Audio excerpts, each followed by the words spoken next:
Jana wakati ambapo vijana walikuwa wanaandamana katika mji wa Nairobi, walishangazwa sana na jamaa fulani mzee fulani ambaye alikuwa kwenye maandamano huyu, na huyu mzee alikuwa anafanana hayati Jomo Kenyatta, kitu ambacho kilileta utata sana. Ikasemekana ya kwamba aidha ni Jomo Kenyatta mwenyewe amefufuka. Kijana huyu yaani mzee huyu alionekana anafanana sana na hayati mzee Jomo Kenyatta, na kitu ambacho kiliwatia uoga sana namna ambavyo alikuwa amefanana na mwendo wake, namna ambavyo pia alikuwa anazungumza. Vijana sasa walitiwa moyo, aidha wakasema ya kwamba ni ile kitu tunaita kwa lugha ya Kiingereza ghost ama kivuli cha hayati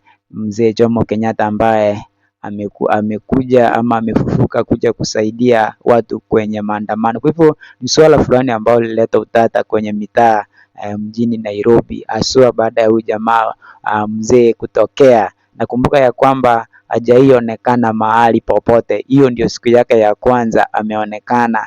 Wengine wakadhani ya kwamba aidha ni ndugu ya mzee Jomo Kenyatta, ila wanajua ya kwamba hakuna ndugu ya Jomo Kenyatta ambaye anafanana na Jomo Kenyatta, namna ambavyo alikuwa kidevu, kila kitu, hata namna ambavyo alikuwa anavalia, alikuwa tu anamfanana Jomo Kenyatta, kitu ambacho kiliwatia uoga sana waandamanaji mjini Nairobi. Lakini waliguswa na hisia fulani ya kwamba huenda ni ghost ya Jomo Kenyatta ambaye imekuja kuwatia moyo na kuwapatia backup kwenye maandamano yao. Kwa hivyo ni swala lilikuwa tata sana jana, na wengine waliweza kustaajabu sana.